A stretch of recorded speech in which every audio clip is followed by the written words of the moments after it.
নমস্কার বন্ধুরা, Bengali food cooking চ্যানেলে সকলকে স্বাগতম। আমি আজকে বানাবো সুস্বাদু সুজির পায়েস। এই সুজির পায়েস আমি কিভাবে বানাবো সেটাই আমি আপনাদের সাথে শেয়ার করব। বন্ধুরা, এই ভিডিওটি শুরু থেকে শেষ পর্যন্ত দেখার অনুরোধ রইল। এই যে দেখুন বন্ধুরা, এখানে আমি সুজি নিয়ে নিচ্ছি। এখানে 250 গ্রাম সুজি আছে, তার জন্য আমি চিনি নিয়ে নিয়েছি। এখানে চিনি আছে প্রায় 150 গ্রাম। মিষ্টিটা আপনারা যে যেরকম খান সেই পরিমাণ অনুযায়ী দিয়ে নেবেন। আর এখানে দুধ আছে আধা কেজি, মানে 500 গ্রাম। বন্ধুরা, এখানে আমি নিয়ে নিয়েছি তেজপাতা, কিশমিশ, কাজু আর কয়েকটা এলাচ। তো বন্ধুরা, কিভাবে এই সুজি পায়েসটা আমি রান্না করব সেটা একটু আপনাদের সাথে শেয়ার করব। তো দেখুন বন্ধুরা, এখানে আমি কড়াই আগে থেকেই বসিয়ে দিয়েছি। কড়াই গরম হয়ে গেছে। আমি কিন্তু এখন কড়াই গরম করে গ্যাসের হিটটা একদম লো হিটে করে দিয়েছি। এখন আমি দিয়ে দেব সুজি আর তেজপাতা আমি দিয়ে দিচ্ছি এখানে বন্ধুরা। দিয়ে আমি সুজিটাকে একটু ভেজে নেব। বন্ধুরা, এই সুজিটা কিন্তু একদম মিডিয়াম আছে ভেজে নেবেন, নাহলে আবার পুড়ে যাবে। পুড়ে গেলে কিন্তু এই সুজির পায়েস খেতে ভালো লাগবে না। তো বন্ধুরা, এই সুজির সাথেই আমি এই কাজু, কিশমিশ আর এলাচগুলো দিয়ে দিচ্ছি। দিয়ে একটু নাড়াচাড়া করে নেব।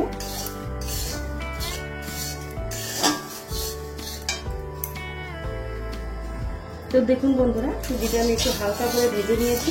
এখন আমি দিয়ে দিব এখানে দুধ। এখানে এই দুধটা আমি আগে থেকেই জাল করে রেখেছিলাম বন্ধুরা। এখানে গরুর দুধ আছে, আপনারা চাইলে প্যাকেটের দুধও করতে পারেন।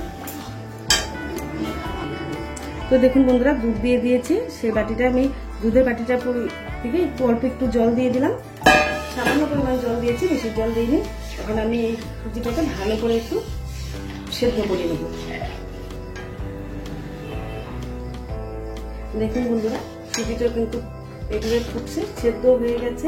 এখন আমি মিডিয়াম হিটে গ্যাসটা রাখবো। তো বন্ধুরা, এখন আমি দিয়ে দিচ্ছি চিনি। এখানে 150 গ্রাম চিনি আছে। মিষ্টির আপনারা যে যেরকম খান সেই পরিমাণ অনুযায়ী দিয়ে নেবেন।